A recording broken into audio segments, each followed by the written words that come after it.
Good evening, Free Enterprise fans. We're back at you with more Highway to the Threemus Zone action here on Randomania.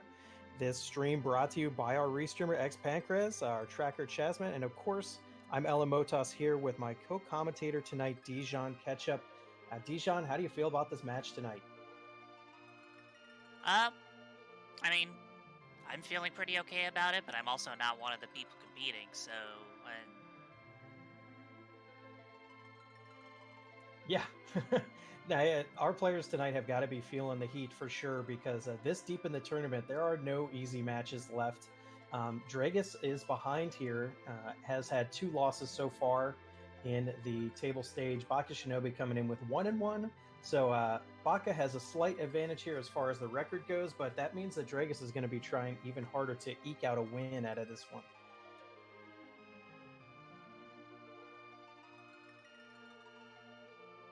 yeah, we're looking at some pretty interesting objectives here, and they're pretty spread out. You know, you've got the prerequisite, forging of the Legend Sword. There's the, dropping the magma key into the well. You've got defeating the king of the town of monsters, and of course there's completing Cave Magnus. So yeah, all of these require underground access. Well, except for the magma key, but that is underground access. So Yeah, Cave Magnus, we may get lucky and find an early Twin Harp, but it seems rather unlikely with the few amount of key item checks available on the overworld. I do always get worried when I see an objective set that doesn't include any moon objectives. That means if we get a Darkness Crystal anytime in the early to mid game, our runners are going to really have to think hard if they want to chase that or if the moon could be completely haunted and be a 20 or 30-minute waste of time. there's also, the chance that this is going to be a really rude seed and uh, give them a hook for underground access with the magma key, you know, underground or something. Yeah, if we get underground by the harder hook route and then have to search for the magma key on the moon, that would definitely be fairly rude to our runners tonight. We do have a Sid start though, so of course we do have the permajoin flag today. So the only character that you're going to be forced to take is your original character. Everyone else you can send to the Tower of Wishes if you would like to pick up at your leisure later. But once you let them into your party, that's it. So having an HP sponge like Sid to start the game off isn't the worst thing. Yeah, definitely not a terrible starter character, especially if you can find some good gear for him early on. Now, so we have been seeing a lot of players in the table rounds be much more focused on their character checks rather than treasure checks. But we'll see if the opening character set changes their mind on that. We do get a Dark Knight Cecil, gonna almost certainly be ditching him for now. Just a Bacchus, no key item here from the original. Yep, no free starts here. Um, we do see that the Yang boss will be the first one you find in Baron Castle. So Yeah, if I'm one of these runners, I'm not super happy to see that because it's a pretty easy boss, all things considered. To see it in a position that's on the overworld is, I would have liked to see maybe a harder boss there. chat's saying that you're supposed to use the Bacchus wine to christen the ship. You know, Sid is the designer of the airship, so that makes sense to me. And we're gonna see who our free watery pass character is. It looks like a Yang. Nice Odin pickup there. That's going to be some good money, even if we never find Iridia. Meanwhile, Dragus has taken a different tactic and is going up Mount Ordeals. I can only assume to check the character, but maybe going all the way to the top as well. Depending on the bosses, Sid can get you through. Finding Iridia there. We were just talking about that due to that Odin drop. Yeah, it looks like he was just checking the free character there. Which makes sense, because with only one character, in your party and not having checked some of the more obvious spots first, or deals doesn't make sense to go all the way up right now. Yeah, a lot of our runners here in table have been basically checking, making sure they know what characters are available really before they take anybody, unless they're absolutely certain it's a character they want in their party makeup. Mysidia, we get the double check here from Dragus, getting 2 additional Sids. Interesting, interesting mix here. I'm seeing double here. With that double vision.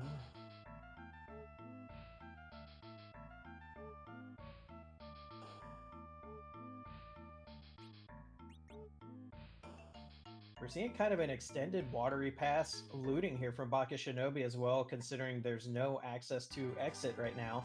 Does get paid off, though, finding a free curse string there. Yeah, curse ring free early, so you don't have to worry about finding one later on.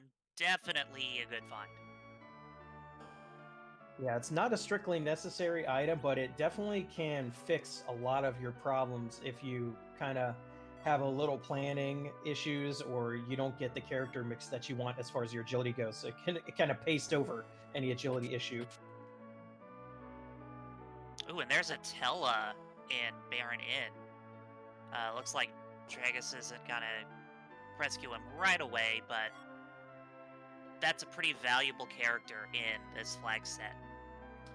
Yeah, just knowing that Tella is in the seed is probably the single most valuable piece of information our players can get in these flags. And meanwhile, Bakashinobi is also finding Rosa on top of Mount Hobbs. I can imagine that both players will find this Rosa and take her. White Mage, pretty vital. Yeah, there are 2 white mages in the game, Rosa and Porum, and for the most part, Rosa is the better choice.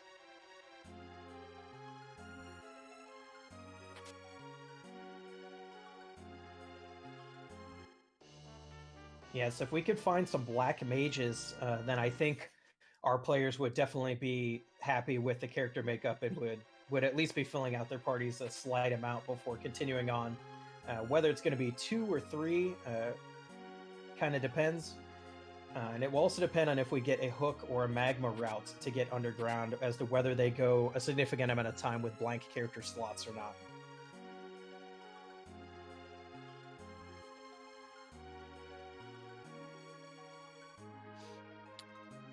Baka actually using the can't run strats to life his Rosa before the snake arm explodes, so that she actually gets some experience. Yeah, it's not a lot of EXP, but every little bit counts on your mages at the beginning of the game because you want them to get their second level spells like ASAP. Yeah, he also got lucky that the explode targeted Sid and not Rosa. Well, I think Sid is predisposed to being exploded. Yeah. Although, to be fair, by the time Rosa was awakened, that explode was probably already queued up. Got a little bit of a sink here rolling into the Damsian Armory. Really nothing great here. A couple of white arrows, but actually white arrows are a low tier arrow, even though every other thing in Final Fantasy games that's Holy Element tends to be near the end of a game. Got a little bit of pocket money, though, so...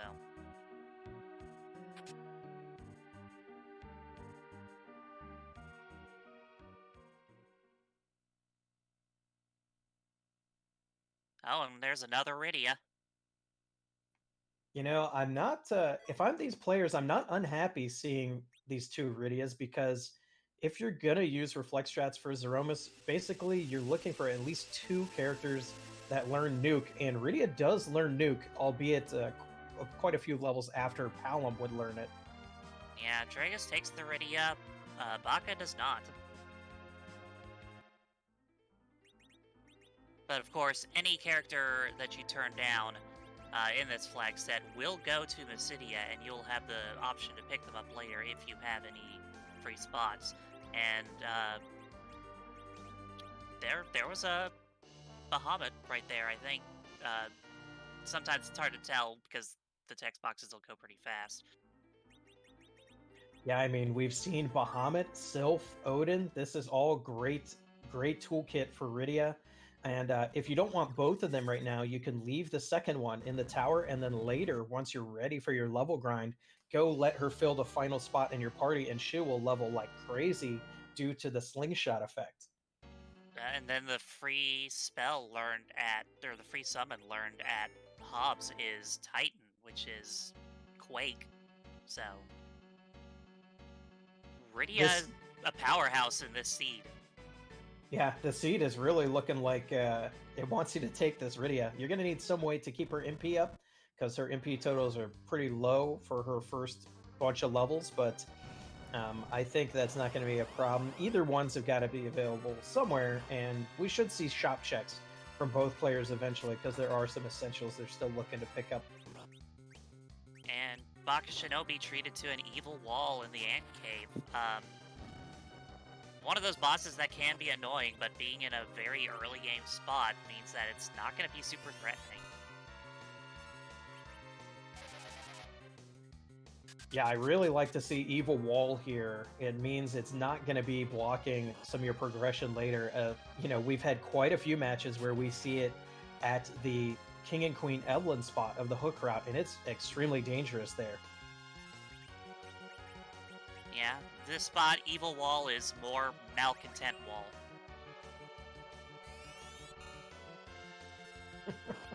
Right you are. It goes down pretty easily. And speaking of the hook, there it is. We'll have to see if we can find a magma key up here as well, but otherwise it's going to be the long way around and a search to get their objective magma key from who knows where.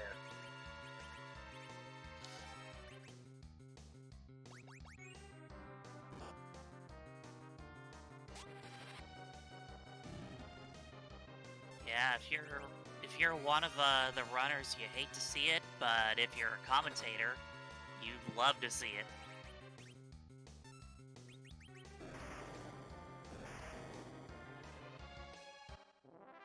Meanwhile, Dragus is getting through this Baigan fight, getting Rosa as well, and I've got to expect we'll be taking Rosa.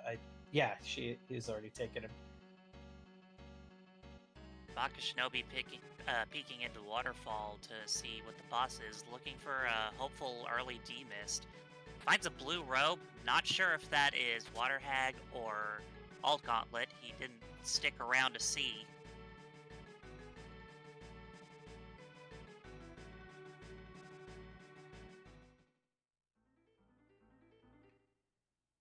And now we're going to see a little bit of looting from Cave Evelyn, and of almost certainly peaking the character as well down here.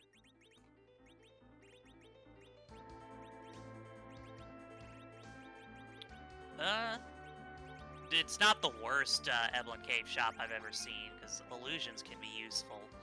But it's not great either. And it's a gated shop, so you can usually see higher level stuff in these shops. Yeah, I always say never skip Eblin's shop, and you can bet that Baka will be remembering that those illusions are there just in case he needs them later.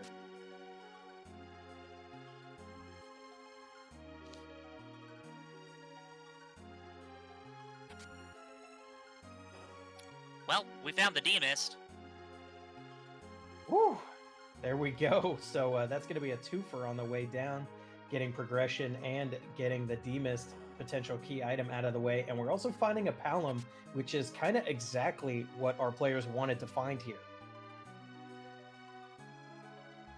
Yeah, the Quake Kit is definitely useful early game. Well, even late game too. But hook route actually not looking terrible, because you're actually guaranteed a key item check when you get through it because of the D-Mist. Yeah, and it is going to be a slow fight unless we can get quite a lot of levels on our mages, just because the speed at the spot means D-Mist is going to get a lot of turns and therefore be changing into Mist form a lot. But otherwise, it's not... I wouldn't call it one of those killer bosses that you really don't want to see at the hook route. There's always King and Queen Evelyn spots to surprise us maybe with something ugly, though.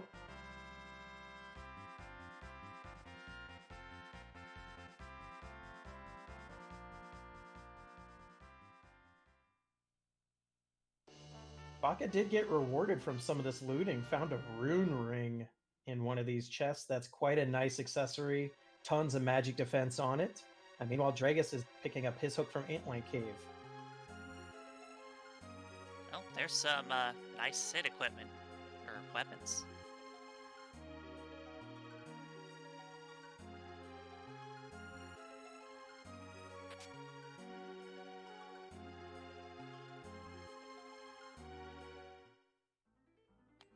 Yeah, you like to see it. It can be frustrating sometimes with Sid because he can only equip axes and wrenches and bows.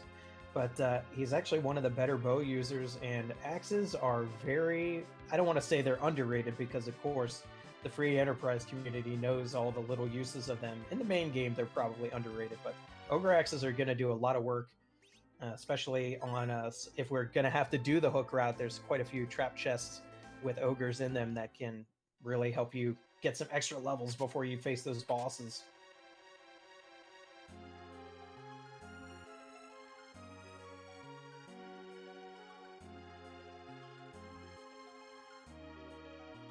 Bakashinobi gonna go loot the castle. Not sure if he's looking for the trap chests or just some gear. Yeah, I don't think this is going to be a full clear because he's going on the right side first. That, to me, usually signals basically just running in to see if you get lucky and then getting out. We see Lilith Rod. That's not awful. Full Moon for an edge we haven't found yet. And then, yeah, getting out of there. Is Sarah McLaughlin gonna be at Lilith Rod this year?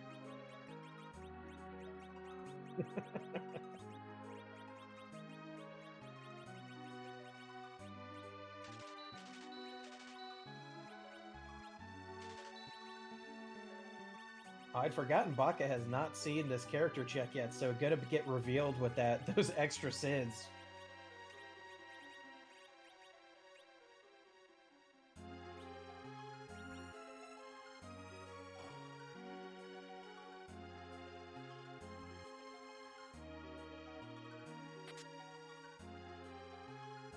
Like we were saying before, though, it's fairly unlikely. Unlike in the group stage flags, the flags in the table stage kind of push you more towards reflect strats rather than berserk strats. So usually we're going to be seeing players take one, maybe two physical attackers just to help them through the rest of the seed. And those physical attackers are going to be standing back and basically just tossing items for the Zeromus fight.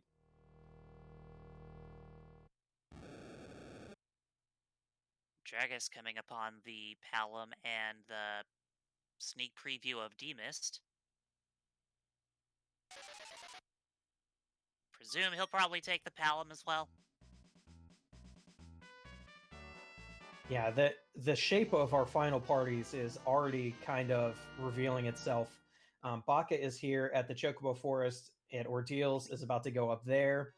And we will be seeing Ordeals because we definitely want that Tella in the Baron Inn, and we definitely want him to have his full spell list. So we're going to see Baka do Ordeals here, and then we're probably going to see him go and do the Baron Inn and recruit that Tella, and perhaps even fill out the rest of the party, depending on how much he thinks he's going to need the full party for the hook route.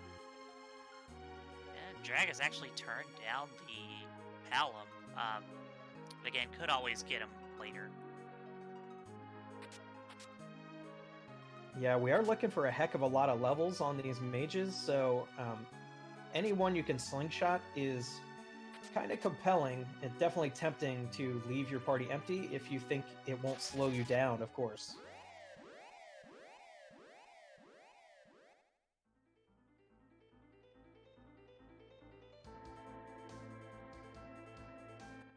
And Bakashinobi gonna see what awaits on Mount Ordeals. Well, not exactly what you want to see here, because this is another one of those mostly free bosses. You would rather see the King and Queen Evelyn up on the moon or something. Yeah, every free boss we're seeing at these overworld locations means there's a nasty boss hidden somewhere underground or on the moon. Where if we have to go up there for some key items, we could be in for some big fights.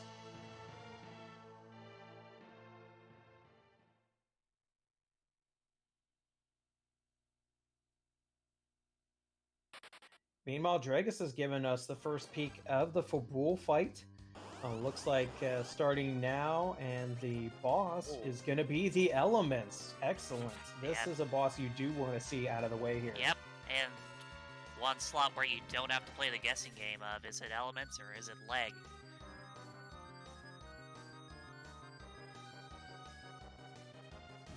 And I have a feeling we're going to be seeing the Sylph Summon put in a lot of work throughout this seed, just due to the fact that it doesn't actually cost any MP if Rudy is not in the middle slot of the party, and it heals your party at the same time. It's a very nice, it's such a good pickup to have gotten this early in the game. Back attack D-Lunars on the bridge. Not exactly a gimme fight, but, you know, it's not on the moon.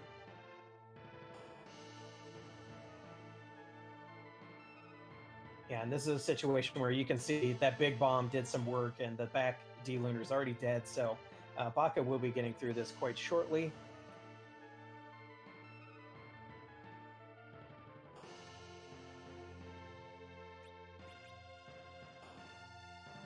Meanwhile, Dragus did get rewarded with the Magma Key from Fabul, so now our players have to think to themselves, they can drop this Magma Key and get underground anytime, but they both already know that D-Mist is at the hook route. So in a situation like this, where you only need one more key item, if you can find the Twin Harp somewhere, you'll be in go mode once you get moon access.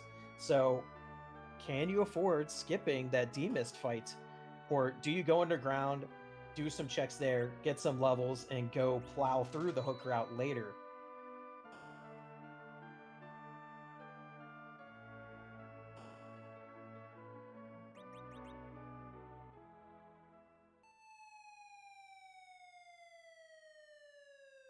Dragus is giving us one potential answer. Looks like we'll be dropping the Magma Key and heading down there, at least to check the shops and the free key item checks.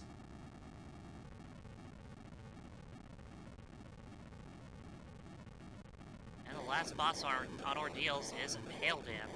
This slot has very little HP, so it falls easily. It's nice. Pale Dim's usually considered the easiest moon boss, but it is quite slow if he has a high HP pool, because you have to sit through those slow spell casts.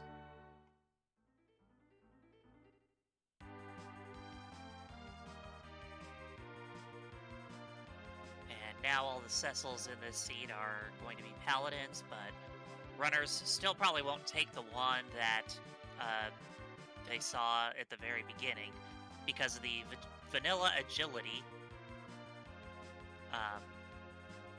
that would weigh them down. Although there is the curse ring, but you know, unless they happen to find a crystal sword or something before filling out the last couple slots of their parties, not really worth it.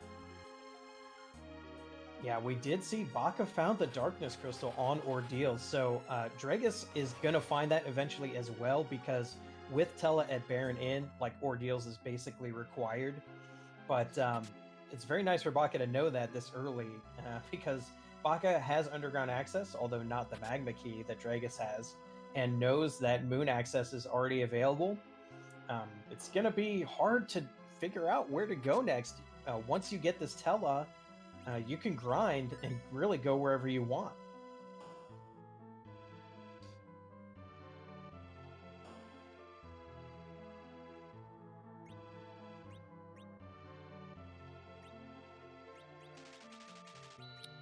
Oh, so the Sylph Summon is also on sale in the Fey March.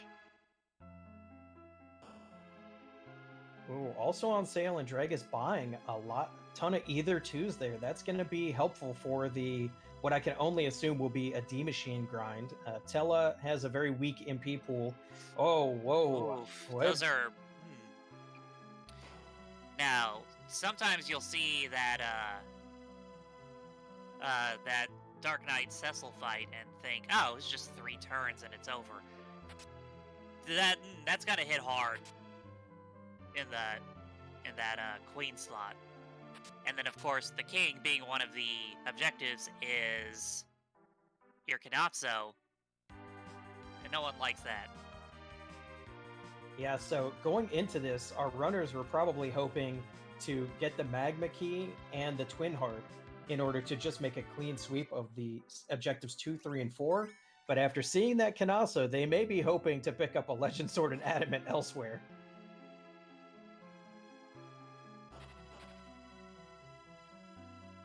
Which makes you wonder, you know, what if Rydia's mom's got one of them? Oof. If, yeah, we still haven't seen anyone go down the hook route, and we know that's where D-Mist is, so the possibilities here are getting very ugly for our runners. Because, like, do you want to go through the hook route and fight 2 bosses? The first one is a mystery, the second is a D-Mist fight that's gonna take a while. Meanwhile, Baka getting all the ways to Threemus, seeing a pass behind that Tella. Once again, Dragus is going to get this because getting Tella is a no-brainer under this flag set. But it's very interesting that Tella gives us the pass, and making Tella good at ordeals gives us the Darkness Crystal. That's very nice of the Seed to give us that nice feedback loop. Indeed. Well, a rat tail is a spoon, which has no use in this flag set, because if we even had an Edward, he cannot equip the spoon in this flag set.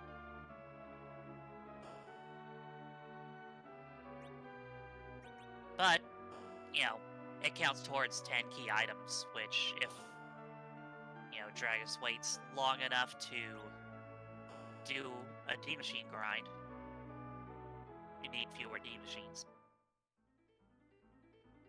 And we can see Baka is impatient here to get ready to plow through the rest of the Seed, is already raising the big whale, so I can imagine maybe a trip to the moon to check the shop and the character, and then it's going to be on to D-Machines.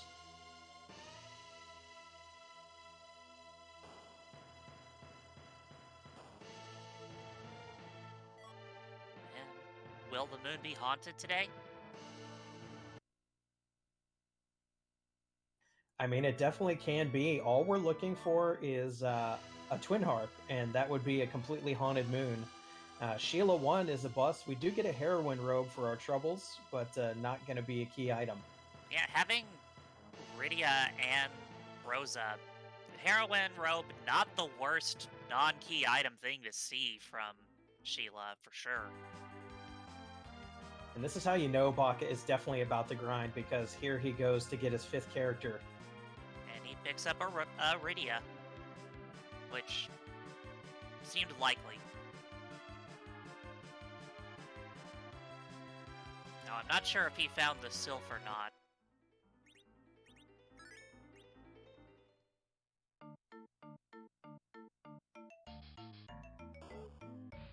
Papita in chat asking, where was the Darkness and the Rat Tail? The Darkness Crystal was on top of Ordeals, so basically both of our runners were destined to find it, and the Rat Tail was in the Feymarch chest. And then the Rat Tail led to the spoon.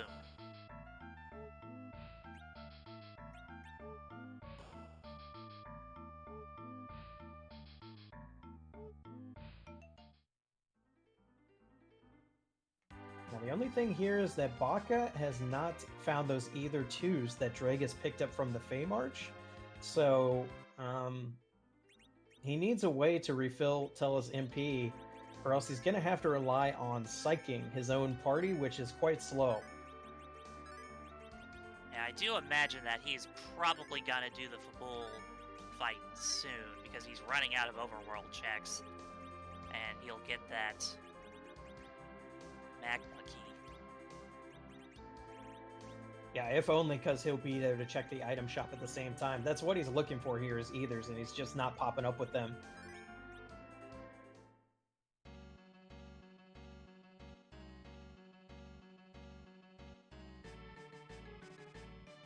Meanwhile, Dragus is going over the same ground that Baka has covered, up ordeals.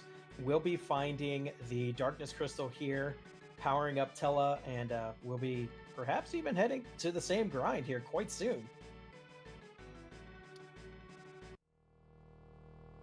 Definitely some value in the shop here in Troya. You got life pots and you got silk webs. And Yeah, Thorate is also good in a pinch, especially he doesn't know this yet, but especially because there's a required, well, semi-required Kenazo. And then Starveil's at the other shop. So Troya's got some goods. Yeah, Troy is definitely looking good. And you would think life potions are fairly common, but every single person playing this game has at some point not done shop checks, forgot that they didn't buy life potions, and then didn't have any when they needed them to speed up their D machine grind. So I'm glad Baka did not make that mistake and got quite a large stack there.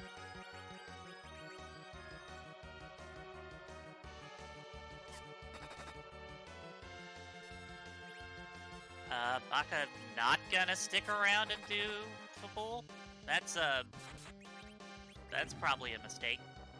Yeah, unless the D-Mist at the hook route pays off big time, then this is going to turn out to be quite the mistaken fade for Baka. I can't imagine anyone fading an overworld check without finding a magma key.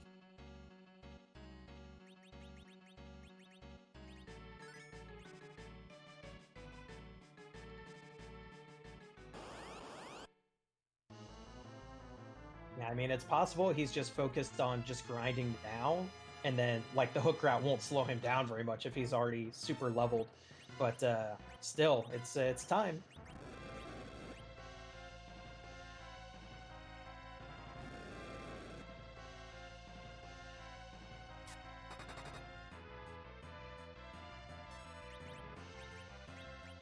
Meanwhile, we can see on Dragus' screen, Rosa's dealing over 1,000 damage to these D Lunars. That's quite beefy. Ah, good old Den.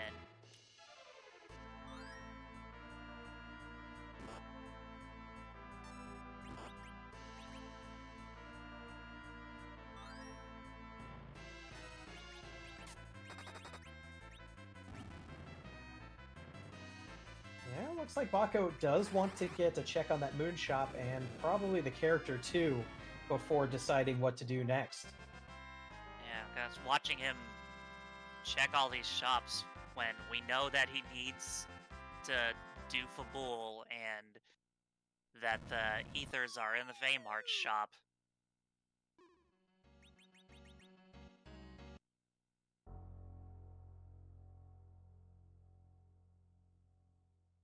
And a strikeout there at the moon shop. Just cabins, really.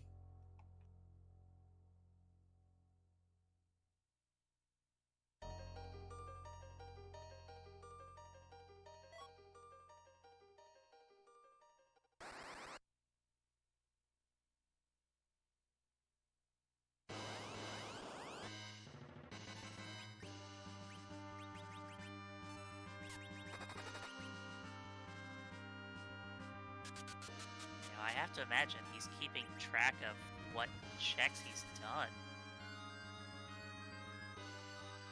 Yeah, he didn't even actually check the character on the moon. Well, he's got a full party, so there's no reason to. Oh, that's true. No need to go through that cutscene for no reason. Yeah, with the pass in hand and the idea that you might get lucky and not have to fight any of those bosses, you can at least save yourself a little time there. And we can see Baka's not interested in looking at anything else right now, is definitely setting up for D machines here. slightly wondering if he thinks he did Fabul.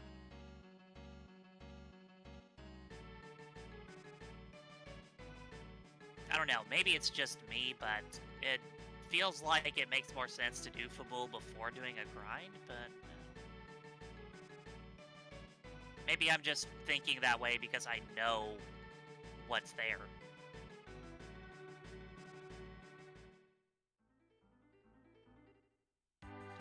Meanwhile, Dragus is well ahead in the key item count and is about to kind of reach parity with Baka. You know, we're going to have access to the moon. We have access to the Tella. We're going to be starting the same grind, maybe. And in my mind, that puts Dragus squarely in the lead right now. Yeah.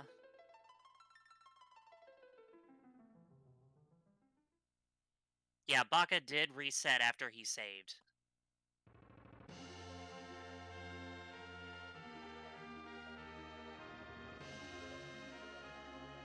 And this is some unfortunate luck for Baka as well. Has gotten, looks like an RNG seed where he's got to fight quite a few battles.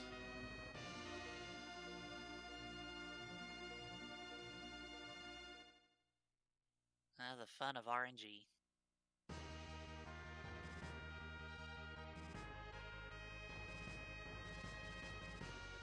Yeah, of course, this method of finding the D Machine fight was only developed because the tournament organizers put in the can't run flag into this this set, meaning if you tried to set up the D Machine grind in the normal method by getting fights in the Giant of Babel itself, you are likely to get wiped by the fights that you don't want.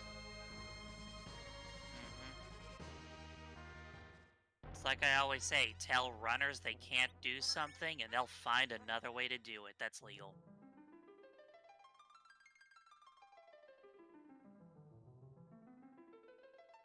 Dragus is showing us the character in the Lunar Palace, and it turns out to be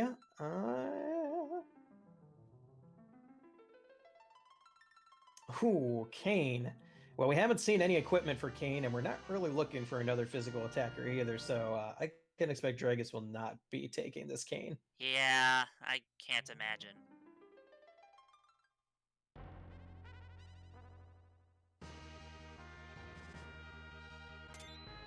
If we were under any other flags, he might be a nice replacement for Sid at this point if we had some good Kane weapons, but not like this. You can't replace characters, so Sid is here to stay.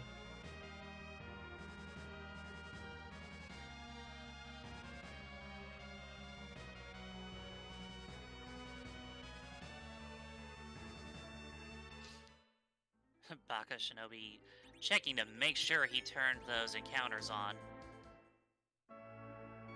Oof, that is not the right fight. No, Baka's got to count steps again.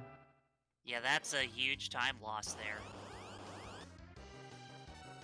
Yeah, and we can see Dragus is making good, is gonna get Tella here and be basically ready to grind as well. This could be really bad for Baka.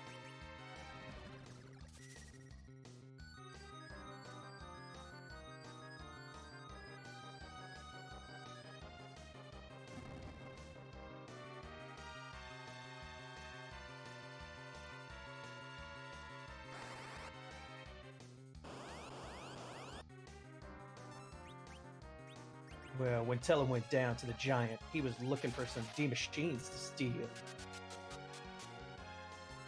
He was in a bind because he was way behind. Need that slingshot for real.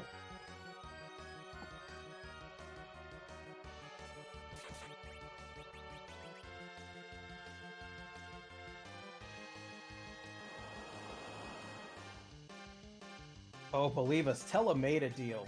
He made a deal with the devil on Mount Ordeals.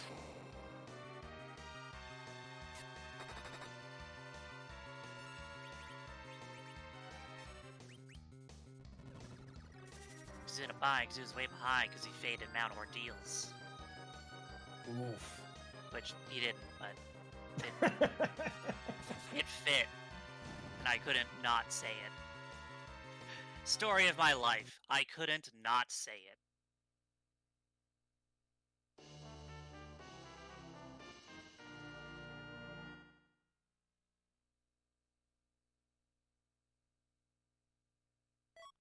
Dragus getting his Tella and his pass. Trino in chat not approving of me calling Cecil's father Cluya the devil. Well, I have a low opinion of most Lunarians except our banished Grandpa Fu. They did leave a giant super weapon on Earth just in case. It seems like not a great move.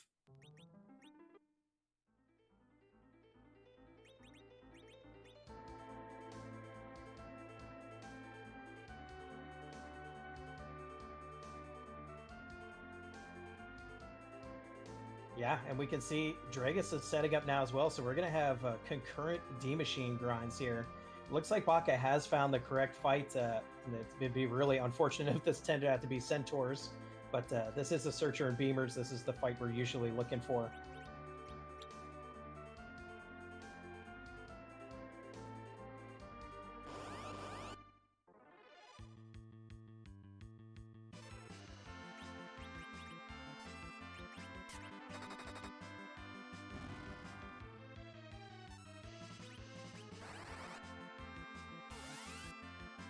It's of course very handy that both the Beamers and the D-Machines in this battle deal HP-based damage.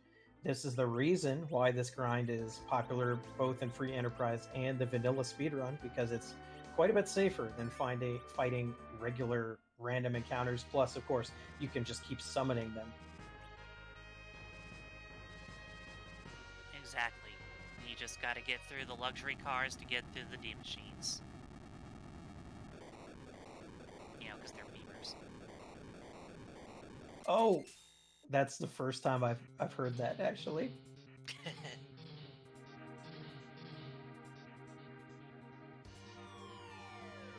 Yeah, we're getting some discussion of ancient technology in chat. Doesn't it make you wonder, you have this kingdom of ninjas right by the Tower of Babel. Like, did they never go and take a look and realize it's a tower that literally goes into the underground core of the planet?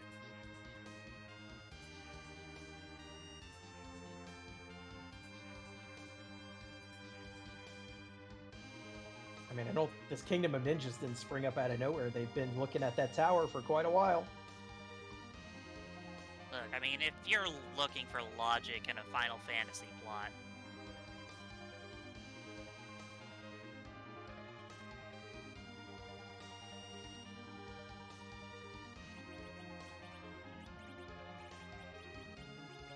Dragus now going to the lung screen to and not saving. That's not a surprise.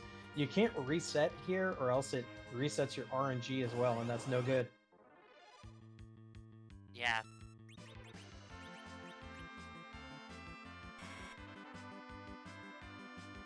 I mean, Scala, I would explore the Leaning Tower of Pisa to see where it goes.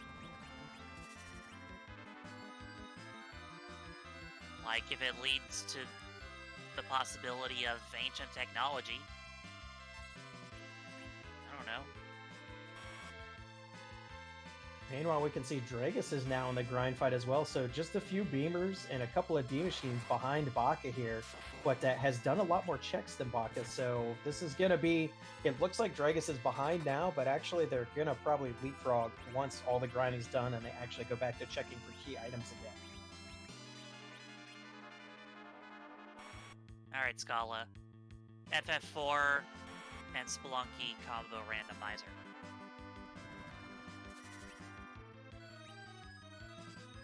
I heard that Spelunky is a Final Fantasy IV prequel. Is that not right? Huh? I mean, is Olmec mentioned in Final Fantasy IV?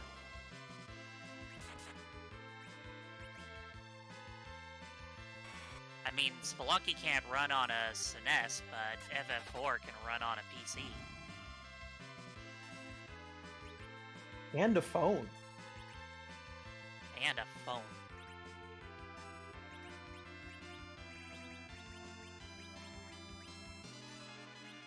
Yeah, so this screen looks very familiar to frequent viewers of Final Fantasy IV Free Enterprise, but since we are on Randomania, may have a few spectators who maybe haven't watched dozens and dozens of matches during this tournament yet. This is what we call the D-Machine grind. It's a very popular way to gain end game levels in the randomizer because you can, as you can see, make the searcher continually summon more D machines, which is a high EXP target who can be life glitch, where you bring them back to life and they immediately die again because of a quirk of the game's vitality programming. They're also susceptible to weak, which lowers their HP to single digits. So a lot of factors combine here to make this fight basically one of the fastest and safest ways to gain massive amounts of experience in this game. And they're the reason why Tella was so important and why we knew as soon as we saw him that our characters would be taking him, because he's one of the basically only ways to get weak at low levels.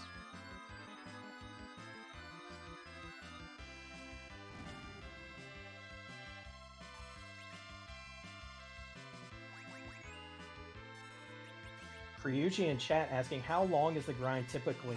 We would, depending on how many life glitches our runners get done, at this point I would expect to see at least 6 D machines killed by each runner, and usually somewhere around 10, depending on if they can get some double life glitches, which basically, you know, increases their experience by double or triple, depending on if they get just 1 life glitch or 2 life glitches on each one. So it's basically the key. What our players are going to be trying to do for their endgame strategies here is make sure they have Nuke on Rydia and Palom, and that they have the white spell on Rosa. That's basically the goal here. And they get those spells in the level above level 50, so they need to get about 50 levels on all their characters here.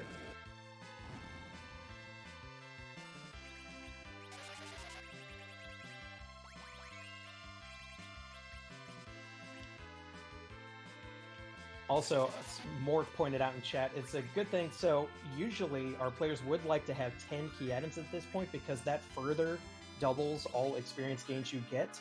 But of course, we are nowhere near that. So basically our players are feeling like they can't wait. They would rather take more time grinding now and plow through all of the checks they have remaining than struggling through those checks, maybe getting 10 key items before they grind, and then doing the same thing in half the time.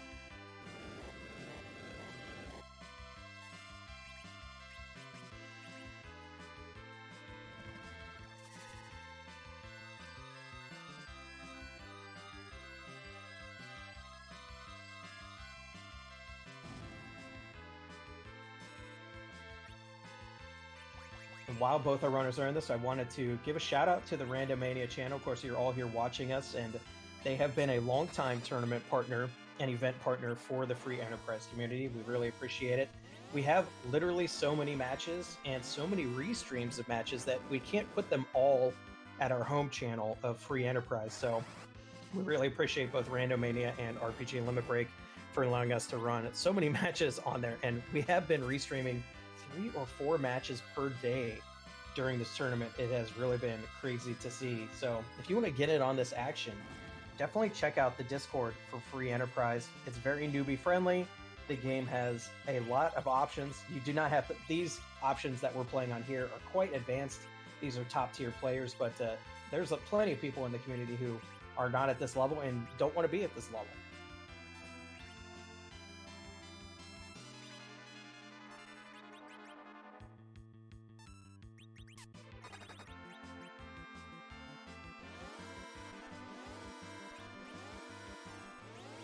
Grind can take a bit.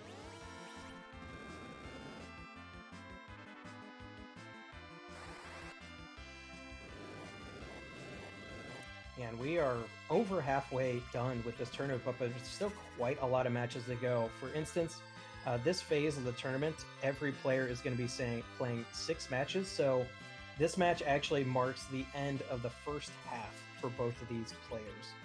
And then we will take the players with the top 16 records on this phase further into the actual brackets, of which each round will have 3 matches, and the final will have 5 matches. So there's still a lot of Free Enterprise left in this tournament, and it's still anybody's game. Right now, the fight would be to see who gets the top 4 slot. Of course, after the top 16, the top 4 slots are also going to get to pick their opponents in the bracket, which of course is quite valuable.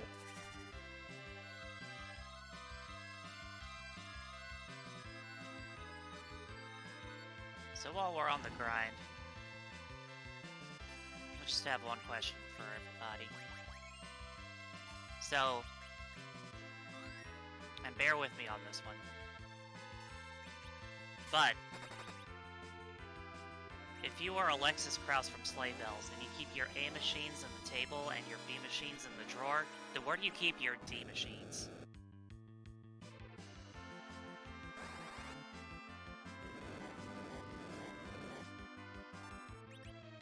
See, I don't know the reference, so I don't know whether to laugh or cry at this moment in time.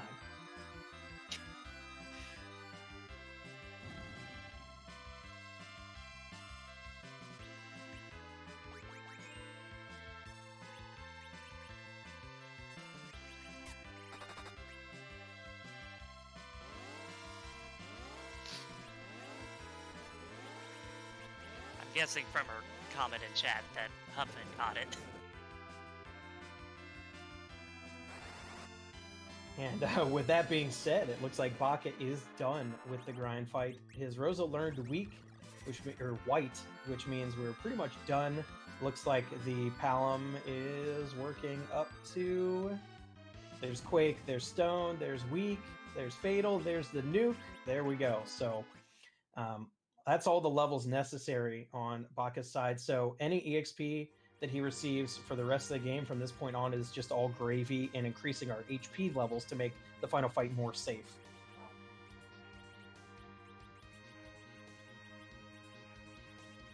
Level 58 Rydia. That is some power. It's not often you see Rydia almost able to survive a full roll, full powered Big Bang, but that's where she's almost at.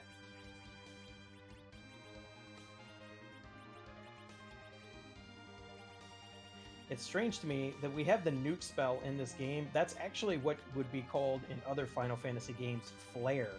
They changed the name, but I kind of think nuke is like a... I don't know if it was censorship or what, but nuke seems like a not. It seems like if anything was going to be censored, it'd be nuke. Yeah, I think it's a translation thing with this game. Final Fantasy IV is quite infamous for its original American release as Final Fantasy II, for having some interesting translations. And while the change from holy to white was a censorship thing because Nintendo was super against any sort of possible religious reference at the time, some things are just bad translation.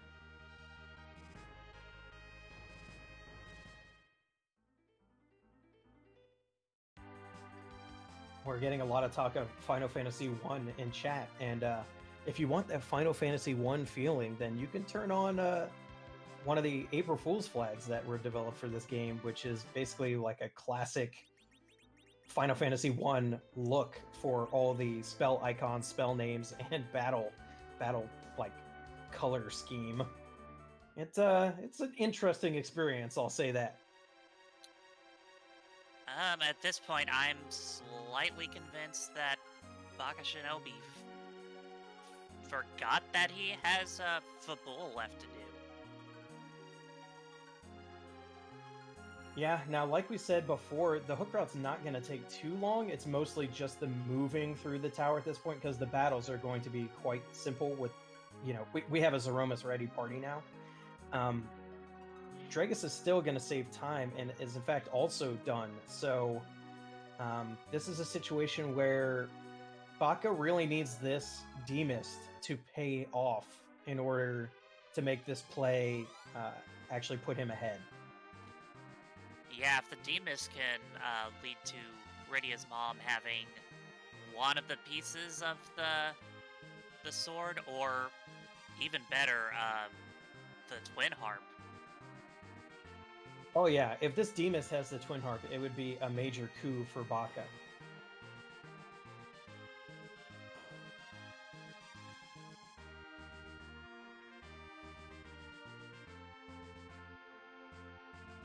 I'm actually very interested to see exactly where Dragus decides to go after this.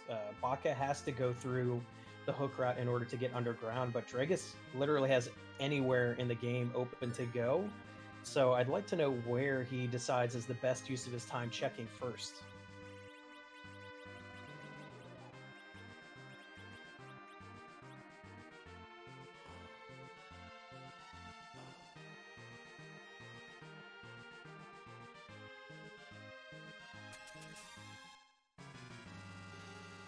Well, Dragus has decided that 2 checks is better than 1 and is going to go challenge those bosses here in the Fame Arch. This makes sense to me because the king is one of the objectives, so you have to do it anyways. You may as well see if you get lucky and see if the Twin Harp is here.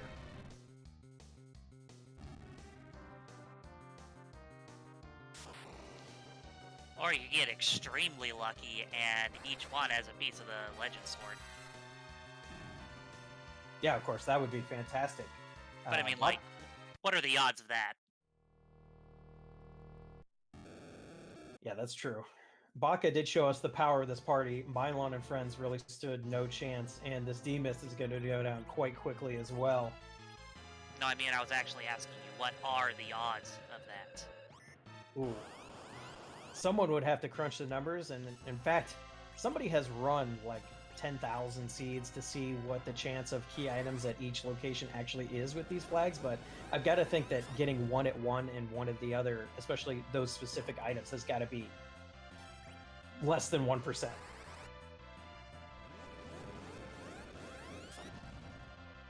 But we're saying there's a chance.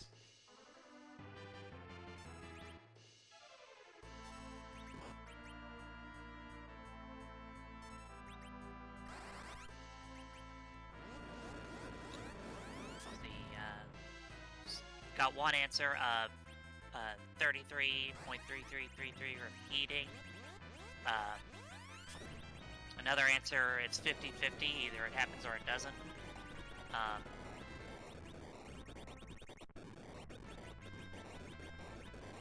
So...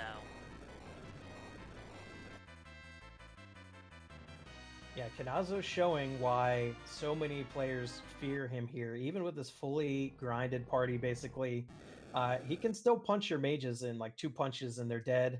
And if you're slow with getting your lit spells onto him, the wave still deals quite a lot of damage because it's based on his HP. Sid offers a lot of insurance here with the almost 4,000 HP, but that doesn't mean you're invincible.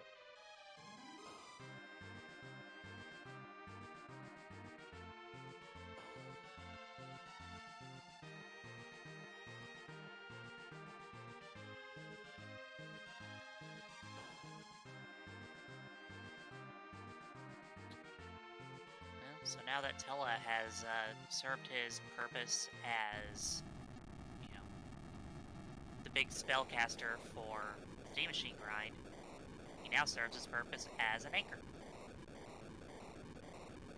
Yeah, Dragus has not found that curse ring that Baka did, so we should be seeing Tella on the ground quite a lot of the rest of the match. And he was in fact dead at the end of the grind fight on purpose for the same reason. We do not want him gaining any agility at this point.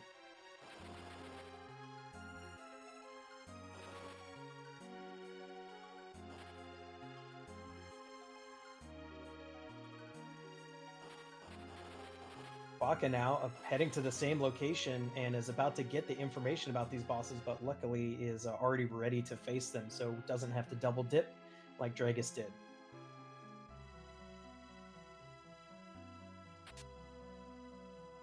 Gonna be real rude here finding that rat tail. Nothing. Rat tails. Woohoo!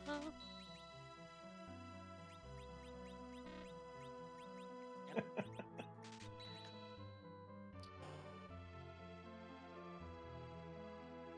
Baka jumping on that sylph and picking up some stacks of ethers.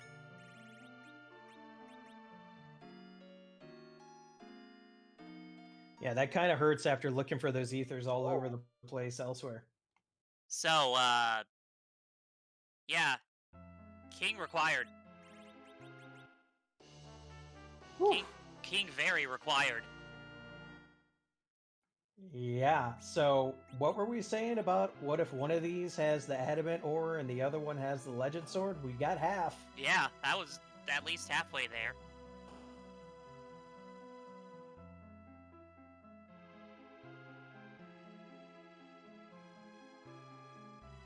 Now we'll see how this Dark Knight Cecil hits.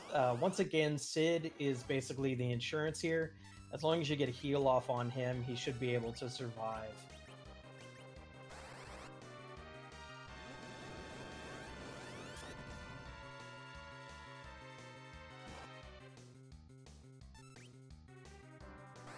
Would be nice to get EXP though, so yeah, throwing a cure 4. Nah, it's not going to be enough to save Rudy, I don't think, unless another one gets off as well.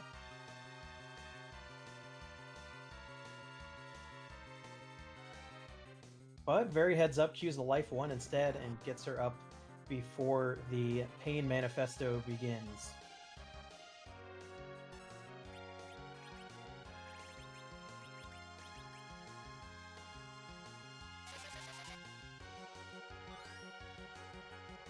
Justice is not the only right in this world. Someday, you will see an Aegis Shield.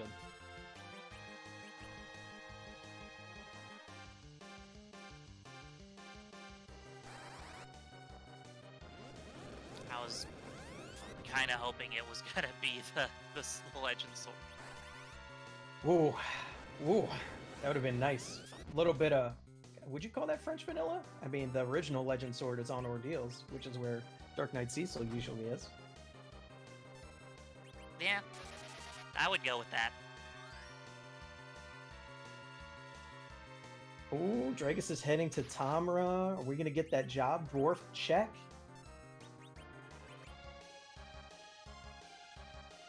It's hard to justify when you're in a race, but for the fans, maybe. Ooh.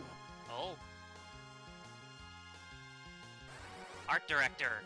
Seed validated. Dragus is a winner in our book. That's all I'm saying. Yeah, people were, there was a lot of checking that in the group phase, but you don't really see it checked as much in the table.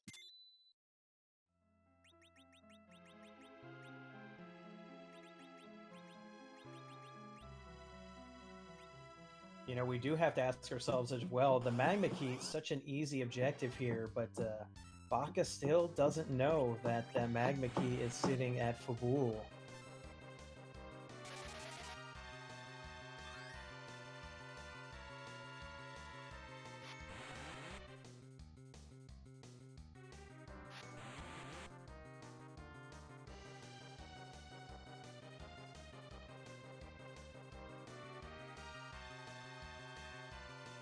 Meanwhile, Baka getting through these fights no problem as well. Gonna find that Aegis shield, and Dragus is gonna show us what's at Dwarf Castle. Oh, that's a lunar sparkle. Oof, and we've already seen Pale Dim and D Lunars, so we're looking at either Ogopogo, Plague, or Wyvern. We would like to see Plague. Yeah, two out of those three are not great. Now, there isn't a lot of HP at this spot compared to our current party. Yeah, so finding Ogre here isn't the best because you're guaranteed to take half of your health and damage and not be set up for the second boss. But because Dragus has already grinded, this is not as bad as it would have been if we'd come here. If we had come here without grinding, this would have been extremely rude to find Ogopogo here. Yeah, you still don't want to see the nope rope here. You like to avoid the nope rope whenever possible. Yeah, Dragus also showing off that Ogopogo counters with a flame. You throw some summons at it, it doesn't like that.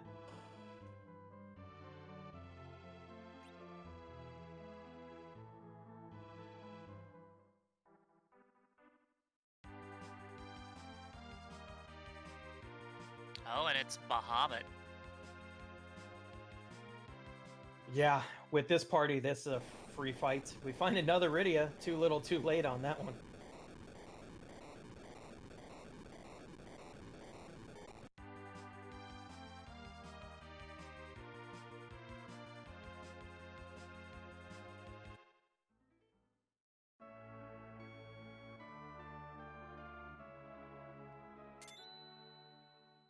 Unfortunately, Tella gaining a few levels in the first fight here, wasn't dead, so it's not going to be too much of an issue because he hasn't gained enough levels to really make his agility that different.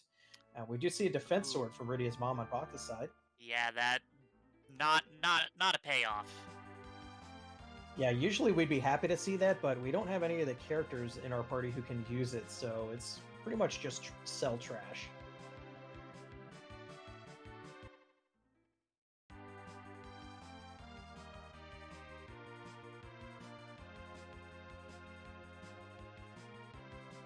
Dragus is rewarded with a tower key from Dwarf Castle, meaning he can get another double check out of the way.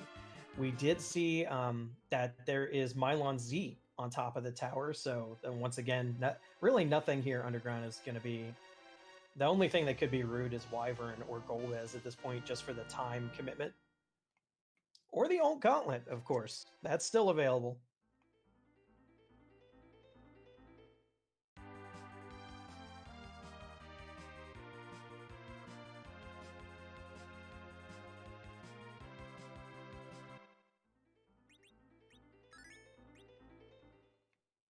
Chat, both our restreamer and our tracker, Pancros and Chazman, informing me that actually the blue robe at the waterfall was the Alt Gauntlet, so we will not be seeing that today.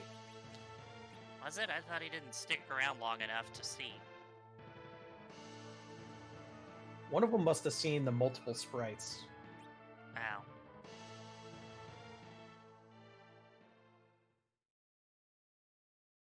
Dragus with the spicy cannon room first. You don't see this often, and it ends up being Baron Guards. Oh, what a letdown.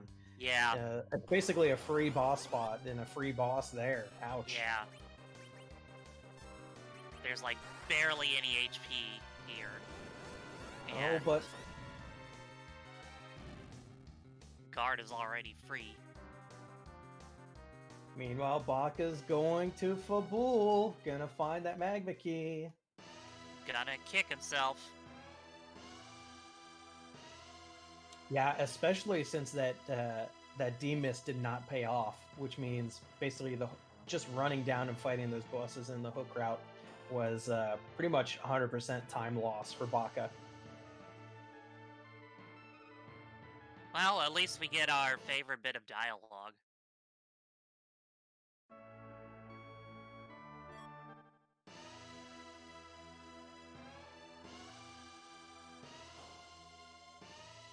Also finding that Heroine Robe and Sheila 1, no pan yet, so we can't check Sheila 2 or the Sylphs.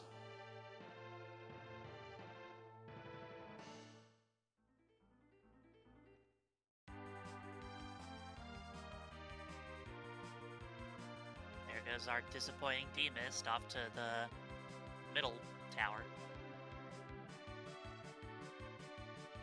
Yeah, and this is a reminder that Dragus only needs either the Legend Sword or the Twin Harp in order to be able to finish this seed. So it's becoming more and more likely with each key item check that he's going to get one or the other of those. And finding Mylon Z here, which of course we knew it had to be because Mylon and Friends was elsewhere. Baka not going to Dwarf Castle is instead going to do Keyless Tower. So Dragus has got to hope that if there's a payoff here, it's the Cannon Room. That would definitely be nice for Dragus and pretty rude for Baka. Yeah, Baka's probably hoping that since he figures he's probably behind because of that magma key, that if he makes a keyless tower run, it'll be something that his opponent is not doing, and maybe he can get some value out of it. And that Mylon Z is down with quad 9s from Rosa, and we do find the pan. Speaking of, we were just talking about it a few minutes ago. So I can expect that Dragus is going to go check that as soon as getting out of this tower. That's 2 key item checks. Once again, the pool is shrinking, and one of either of any 2 will allow a win here. So I think you have to chase this pan at this point.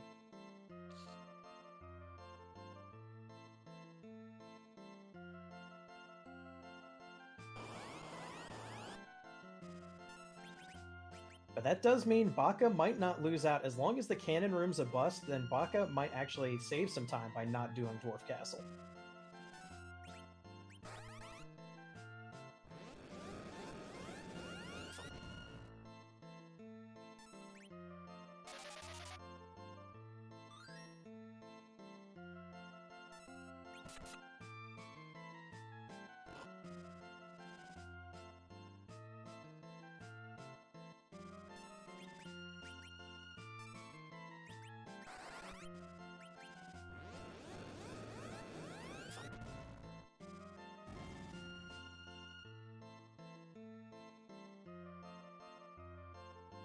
And a Zeus Gauntlet. Is that something Sid can use? I forget. Oh, he certainly can, and it's going to go right on him.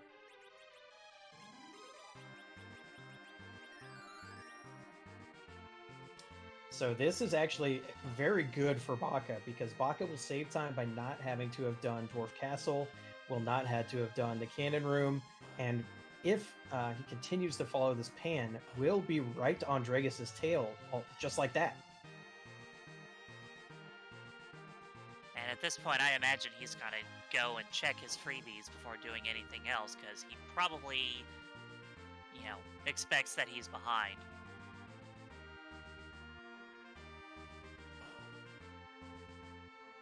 At this point, knowing that the Magma Key was up there in Fabul for the taking, I know that Baka has definitely got to be feeling behind, but I don't know what choices that's going to lead him to make. Mathematically, the most key items remaining are on the moon in the lunar subterranean. The Sylphs give us a Luca key. That's another check we can do. We couldn't do the warp glitch. That's not on here in table flags, but could have a key item. And better yet, you get to check it before you're forced to fight the boss. So you can just save scum, and which I believe Dragus is going to do here. Save outside. If the item isn't something you need, just reset. We know D-Mist isn't there, so there's no reason to fight the boss if it's not an item that you need. Hey, do you think Yang is a fan of Zamfir?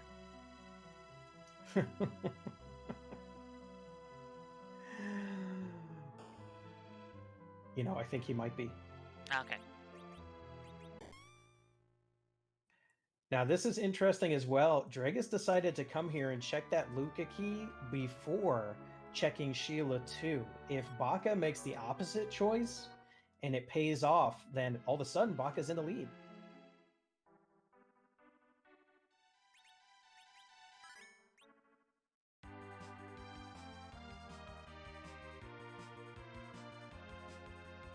This is basically a coin flip. I mean, I can see why Dragus is doing this, because he was already underground, but look, Baka is taking the opposite choice, is going to Fabul. This is going to be really exciting. Which one of these is going to pay off?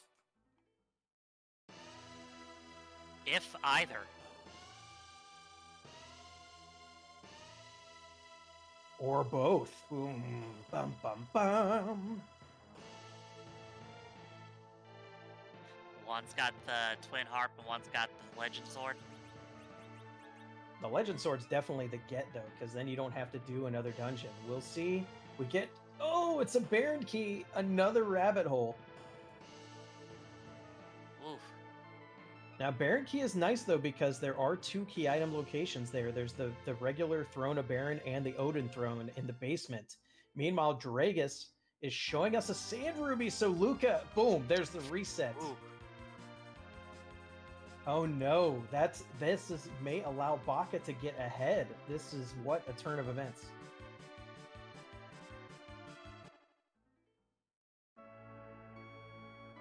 Oh. Oh, he's gotta drop the key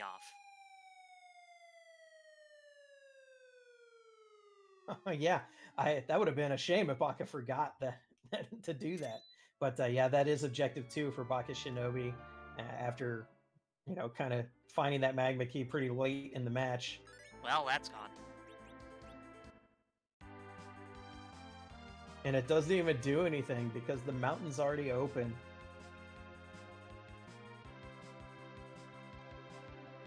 Oh no, he's going back underground. Oh no! The same rabbit hole, and no save outside. Oh, he didn't save either.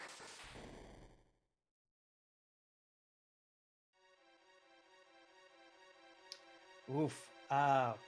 That's unfortunate. Baka could have made up some time here, but is instead going to go down the same fruitless rabbit hole that caught Dragus.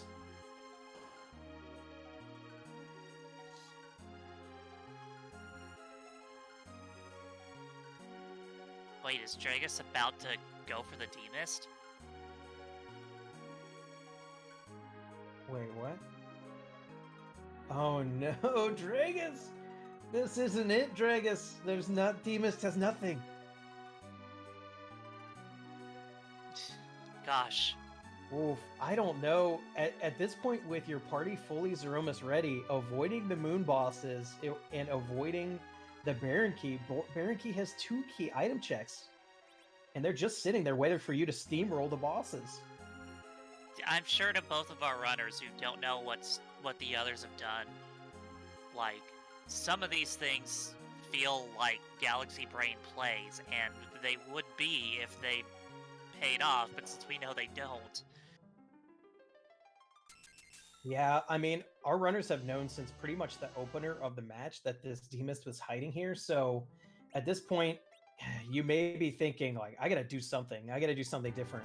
Because, of course, Dragus has no idea that Baka didn't get that Magma Key till later and already did this. So, you know, he may be thinking, I gotta do something different because the path has been very straightforward for me thus far, which means it was straightforward for my opponent too, right? Baka, no. And Dwarf Castle for Baka. So both of these players are basically going through each other's dead ends, which is great for the competition, but you hate to see it. They're just burning their leads back and forth. And then they're just gonna meet in the middle at Baron. This feels like the producers style situation. Like, can I waste more time? I need a loss.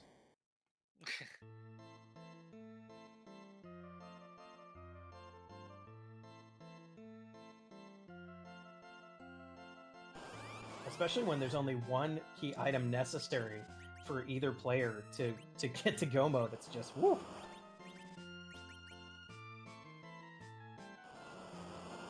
And this makes those moon checks even more important as far as what strategy. Do you check Cave Bahamut? Do you go top down or bottom up? At this point, it's dice rolls.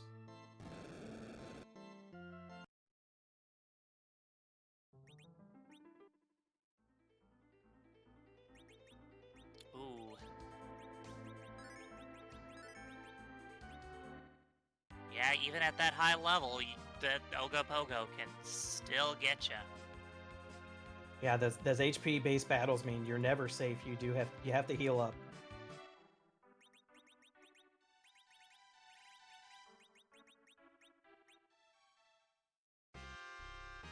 That was literally like the one boss that could have taken out Baka there.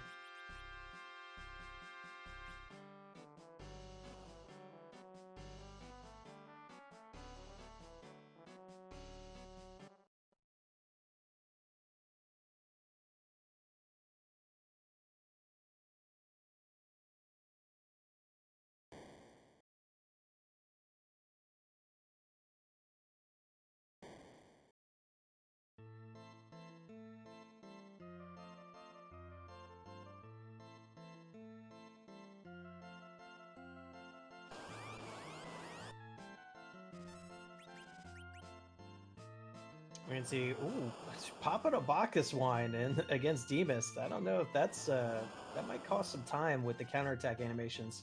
Yeah. At this level, it's not gonna be deadly, but still. Yeah, it'll waste some time. And at this point, time is of the essence for both of them.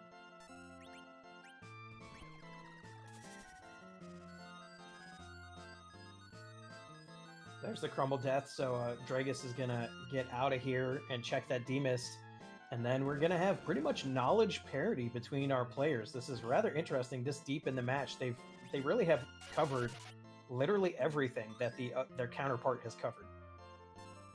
Yeah.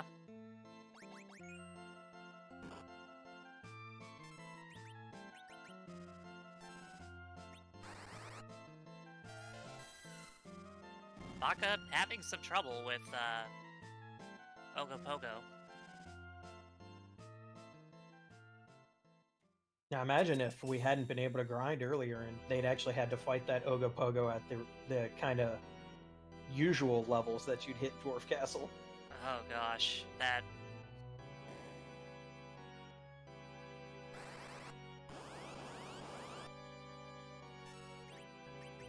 At least it's softened up with the Bahamut behind, so you just need some Star Veils to make sure you get through it. Yeah. But at this level, you just nuke right away.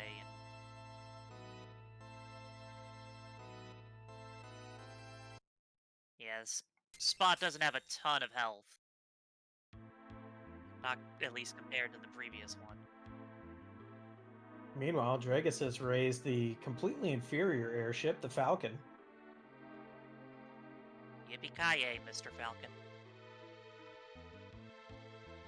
About to get the bad news about Viridia's mom. Viridia's mom does not have it going on.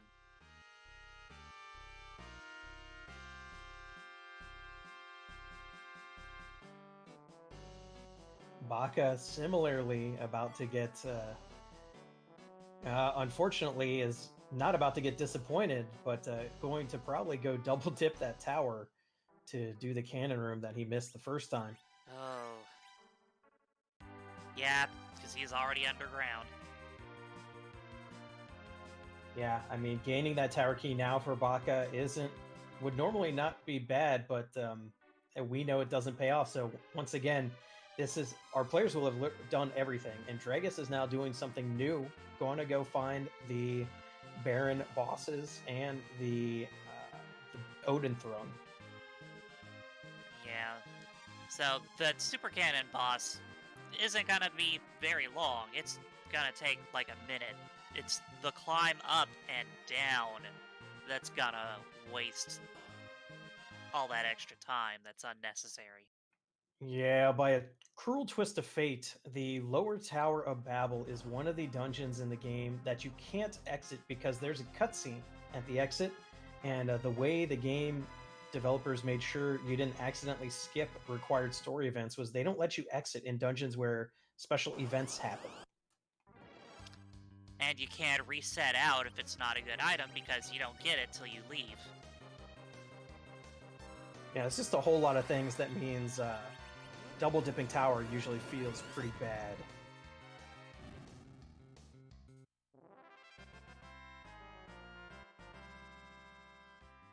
Poor Karate there, just getting nuked into oblivion. Sing us a song, you're the karate man.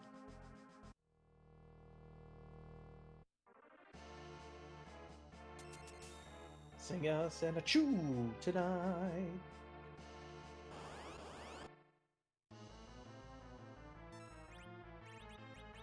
Meanwhile, we get more soldiers on the throne of Baron. Oh, not where you want to see this boss, because it's not a particularly threatening spot, and this is not a particularly threatening boss. So if they had to, like, go to the moon or the lower throne, you'd rather see it somewhere over there. Yeah, Dragus doesn't even care about the experience from that officer, just wants to get through this. Hey, there's another Paladin Cecil. Double Celso is a viable strategy with vanilla agility, but we're already leveled, so that Cecil is not going to be used. Also, like, at this point, they really didn't find any good weapons for a Cecil anyway. I think that defense sword may be the best.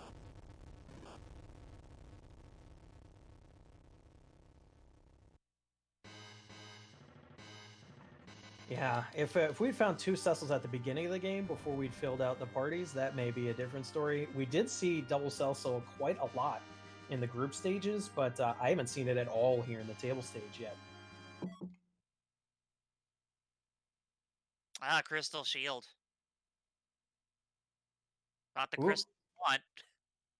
Once again, the coin flips are coming up and changing the lead, because If the Odin throne is also a bust, that means Dragus has went down an incorrect rabbit hole here, and Baka will be getting ahead by doing these moon checks. Looks like going to be checking Cave Bahamut first. You know, there is a saying in the community, there's always value in Cave Bahamut. I don't know about the veracity of that statement, but it's definitely popular.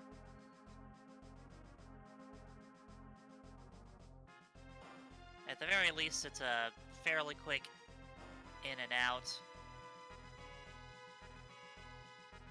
Oh, that's a Golbez. You were saying fairly quick in and out. I didn't mean the boss. I meant going in and checking what the boss was and getting out if you don't want to fight it. And we got the Magus sisters all sharing the bottom throne. Yeah, we're going to be seeing some big old quakes coming at these sisters here. Should get through it here quite quickly. But yeah, if this throne doesn't have either the Legend Sword or the Twin Harp, then that means Moon's not haunted.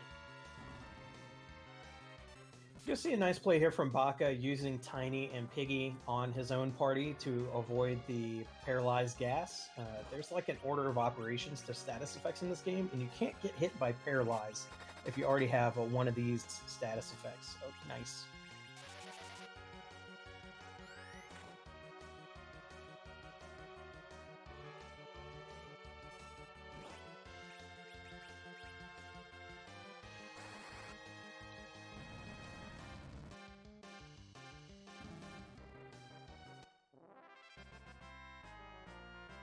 Alright, moment of truth for Dragus.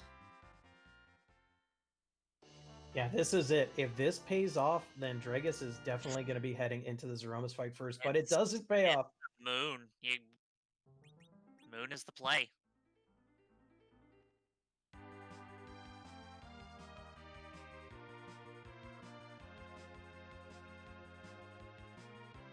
Ooh, so now the question becomes, has Baka made the right decision with checking Bahamut first? Or is bottom-up Lunar Subterrane potential by Dragus going to save the match? It's still a coin flip here. We don't know which direction through the Lunar Subterrane either player is going to go, and either one of them can find one of the two items that will let them complete the game. Or they could both go different paths and find different items, which would be astounding.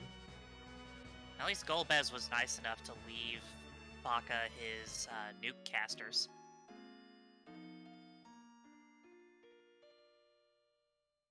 Yeah, that's nice, and a couple of Star Veils mean the battle's pretty much over and free. Dragus, meanwhile, is about to make the same check, so once again, our players will be basically neck and neck, one fight behind each other, and then it's going to turn out which of them can get through the Lunar Subterrane and which direction they go. This Golbez does pay out with just a tiara. No, it's another waste of time. Yeah, not a bad piece of equipment for Rydia or Rosa, but decides to reset out of it. Rather trade that in for the time it would take to walk out. Yeah, and Dragus is going to sit through that same fight. That's unfortunate. If Dragus had peeked the Golbez and decided to go somewhere else rather than spend the time, it could have been a tactical decision, but not one I think I would have made, especially considering we only need one key item. So really, fading anything at this point can be a risk. Yeah. So at this point, I would imagine the play is to make a beeline to the vanilla ribbon room, because that one has 2 chests for the price of 1. Yeah, and remember that the Cave Magus, which is one of the objectives, also holds a key item itself. It's entirely possible that Cave Magnus gives the Legend Sword, and literally we will be seeing a check of every potential key item location in this match. Oh, goodness.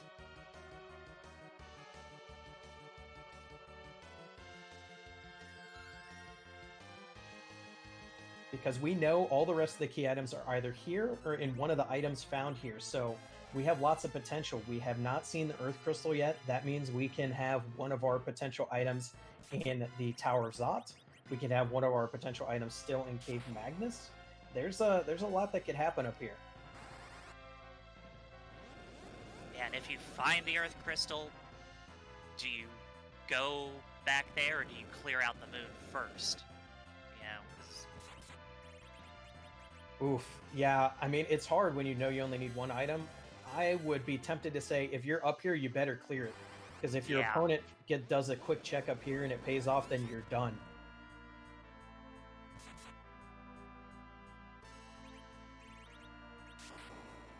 yeah, Odin, not a huge threat at this level. Yeah, even using his Odin spell probably won't wipe you at this location, although it's hard to say. It has some weird interaction with kind of the boss stats, but the HP level isn't enough to keep him going, and we can see he goes down. I mean, at this HP, I think Sid would survive a Zantetsuken.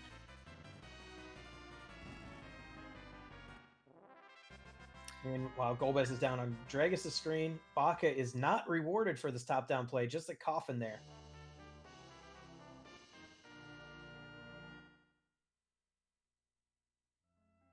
Well, that's one boss down, 4 to go.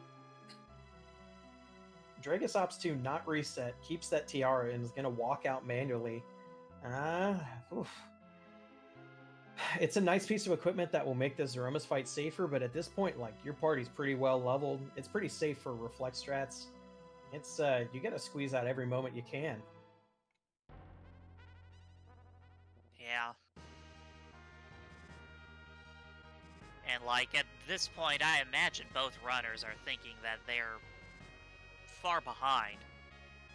Oh yeah, I'm feeling bad. There's only 6 checks left, and I've had, you know, either one of the key items left can get me there. So like, I'm feeling like, oh my gosh, I've made all the wrong decisions. What's going on? Meanwhile, they've both checked everything else.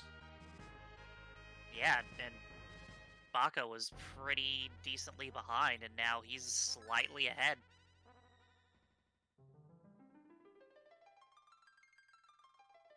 Yeah, I mean, all of the matches in these rounds are going to be pretty close to each other just because, I mean, we've seen this is going to end up being close to a 17 out of 17, and we're still going to get done like somewhere around the probably hour 45 to hour 50 mark, depending on where this key item is. And if we have to go through more rabbit holes to get it, that's crazy speed from these runners under these conditions.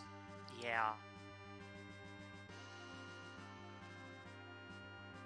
Like, if you can get a 17 out of 17 and still finish in under 2 hours, like, that's pretty fantastic. Baka skips the Wyvern spot, and Dragus is also going top first, so gonna get kind of disappointed by this coffin here. And yep, there's the ribbon room. Skipping Wyvern's a pretty usual play. A lot of times that's the last spot in this Lunar Subterranean that players choose to go to.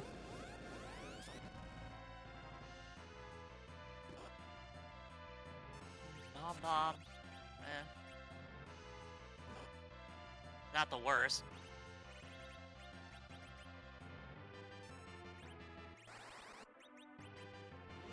See how that explode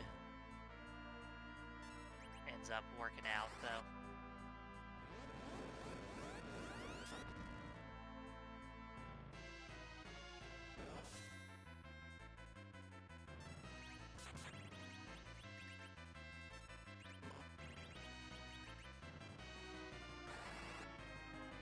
Yeah, Mom Bomb has an extra 10,000 health in the randomizer in the first phase, just to make sure like it's not getting one shot. But an extra 10,000 health is not that much at a lunar spot, so it doesn't even see the explode. Yeah, no explosion. Let's see what we've got.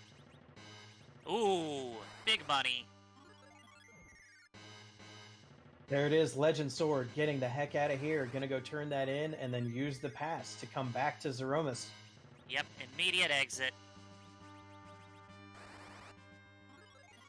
Yeah, the only thing Dragus can hope is that Baka makes some missteps in the Zeromus fight, and that Dragus also checks the Ribbon Room next and doesn't like get caught up checking Wyvern first.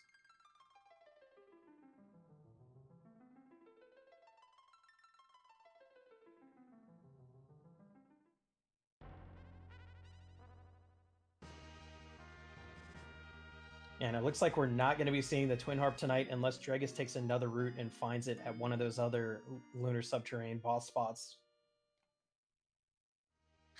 Got ahead of myself, and I was like, why is he going back underground? And you gotta get the crystal first. And one of our runners might be nice enough to show us the music after the boss fight. Once you start the credits, you can actually reset and go to the harp actually in Edward's room and listen to it that way. That's a nice feature that's been rolled out. But we'll see. Maybe there'll be something interesting here in this Kokol shop as well. Nope. Oh, well, actually, Stardust Rod. Yeah, I went back and was thinking about it, but not worth it at this point, I guess. Yeah, doesn't want to take the time to sell stuff to get it. He's already thinking he's far enough behind. Meanwhile, Dragus is running down. We'll have to see if he goes to Wyvern first or goes to that Ribbon Room.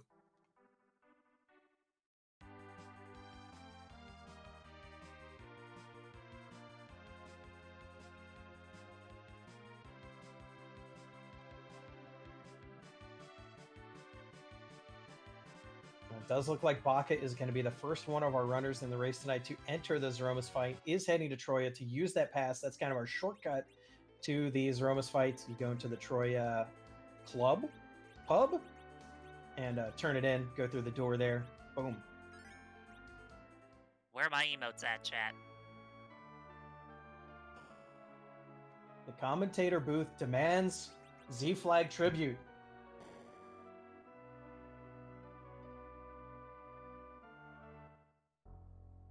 Oh, All right. Thank you very much, chat. There we go. So, would you like to do the honors? Sure thing. We usually like to say at this point of the match, whose butt are we going to kick tonight?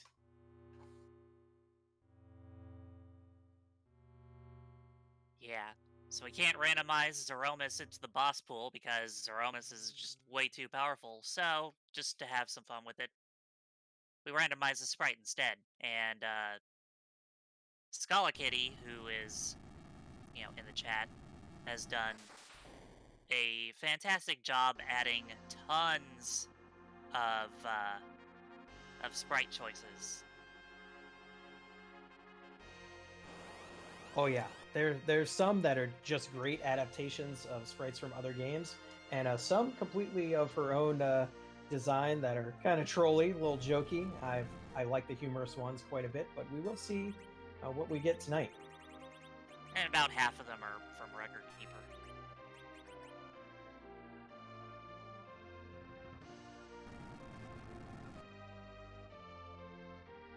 Dragus did go straight to the bomb, so it's going to be, I mean, honestly, right on Baka's heels here.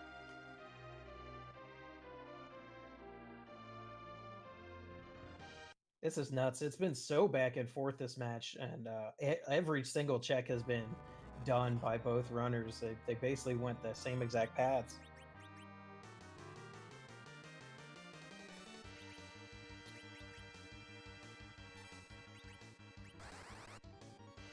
I want to say that's the Earthbound Beginnings or Origins, whatever they called the first one when it came out here.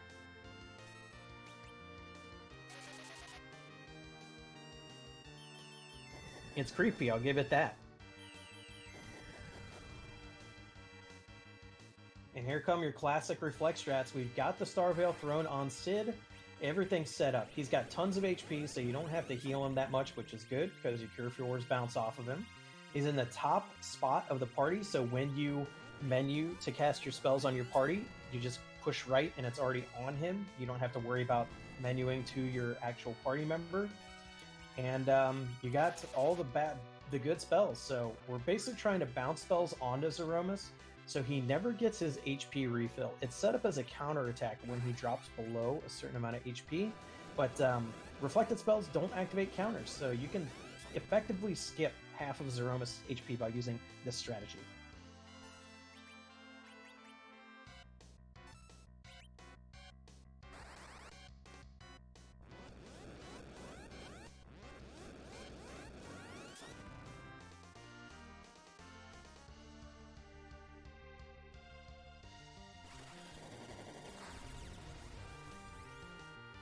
The key here is going to be making sure we can survive big bangs. Baka's party will probably only be seeing 2, so when we see Tela go down, that's not a problem. That's expected, and will also make the rest of your healing spells stronger because they don't have to be split to that extra person. And Tela is old. He needs a nap.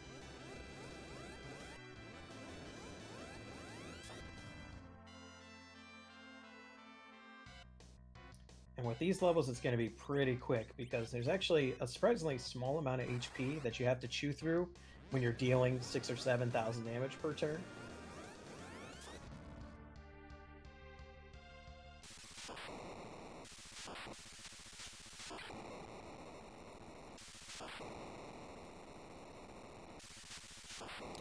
And there's the flash. And GG's to Bakashinobi, who has a time of 1:38:12. That's right. This moves Baka's record in the group stage to 2-1, which is quite strong going into the second half of his schedule.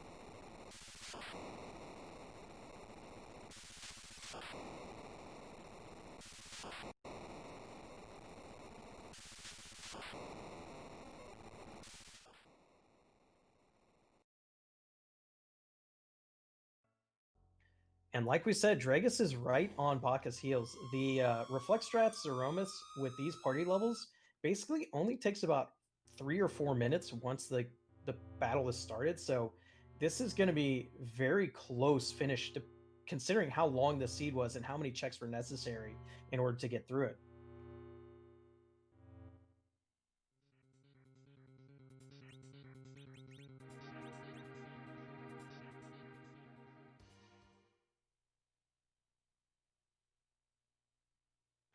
And it looks like we are joined here now by Bakashinobi. Baka, GG's on the win. How you feeling going 2-1 into the second half of your schedule? That race was a bit stressful, but I'm glad things worked out for me. Yeah, we were real close to a 17 out of 17 there. Yeah, that was Folk playing Earth never feels good, but what feels even worse is discovering that magma key that was, in Fabul. Yeah, so... No, go ahead. I usually go, I know that the correct play is to go and do Fabul for that. I didn't do it this time because I thought, well, Demus's key item check, and I'm going to be grummed up, so I'm just going to go blow through it with Nuke. I didn't have any trouble with it, but I spent a lot of time shopping around trying to find those ethers that I never found until after I did my grind, and had to do some shenanigans to get enough MP on my grind. So that cost me some time, I feel. Yeah, like throughout that whole thing, you were just like not going, and I was just like, did he forget? Does he think that he went and checked already? No, it's definitely not. It was definitely the incorrect play because there's just so much you get out of doing that. But it did potentially save me some walks into the Fey Marsh because I could just go down there once, full of Kanizo, nuke him into Turtle Soup, and then get that lovely Aegis shield that Sid never got to really take advantage of. Yeah, we had noticed that you went to Fabul to check the shop, but then never did the check. And honestly, that puts you pretty far behind for the opening gambits of the match. And I honestly couldn't point to you at what point you got ahead. It was just a lot of little differences in your play that finally pushed you ahead of Dragus, because you both basically checked all of the same stuff. I was talking with Dragus, and he did Baron Castle while I skipped it. That seems to be where I picked up my time. Because looking at it, 4 minutes, that's a good chunk of time you can go and spend, even if you've got Nuke. my skipping Baron Castle would go and give a bit of an edge to me. Yeah, it's nice when a coin flip comes out in your favor for once. It was scary, but I definitely, seeing that magma key, I realized I couldn't go and keep just going into rabbit holes on Earth. I had to go to the moon, I had to get to the juicy spots, and I still hedged my bets a bit going top down, and Golbez was nice and left the two newcasters alive. Yeah, that was pretty good luck on that one. I at least had the advantage of everyone being immune to paralysis one way or another, so I could just make that work no matter who got through that, but leaving the two newcasters up probably saved me the most time. Because Golbez was he was doing a lot less damage I was hoping in that, where I was going to think, okay, I'll go and get some damage from Golbez, I can go and finish him off with this damage, with my damage, and no, I was just going to do all the damage myself. Yeah, and that's a position where even though you didn't do Baron Castle, if Dragus had gone bottom up and skipped Bahamut and skipped the top boss spot in the Lunar Subterranean, he would have been right with you again. So I can definitely see why you would have been scared at the end, near the end of this run. Oh yeah, it's I was just wondering where I went and picked up some time, because I know I lost time with the hooks, with going the hook route when Magma Key was on the overworld and would have opened things up better. But I'm glad the Baron gamble didn't pay off for Dragus. It paid off on my side, but yeah, that definitely came down to a bit of gambles on our end. So very close race. Yeah, definitely. Well, GG's again, Bacchus. Anything you want to say about either this seed or your future matches coming up before we let you go? These have been some interesting, exciting seeds so far. Let's see what the future has in store for me next. Table seeds can be interesting. Early Tell in Darkness definitely goes and limits that, so I'm kind of terrified of what happens if I don't get that. But all in all, great race, and GG's to Dragus. And Well, good. GG to both of y'all. I agree, and good luck on your future matches. Thanks for coming on to the restream tonight. Thank you for going and putting it on. Have a great evening. Meanwhile, while we did that interview, Dragus has also finished this match to continue the record with a 0-3. Will not be coming in for an interview, but I do want to thank once again our restreamer X Pancras, our tracker Chasmin, and of course my co-commentator Dijon Ketchup for helping with this broadcast tonight. Yeah, thank you. Now, don't go away, viewers. As you're used to, we will be sending you onward to the next match of the night, which happens to be over at the home channel of Free Enterprise. And as always, do not spoil this race over there, or we will find you. And we'll probably just give you a stern talking to, but don't do it. Yeah, I believe we're about to send you over to Moonblaze Wolf versus Silverfire, so enjoy that match. Ooh, that'll be great. I mean, they're all great, but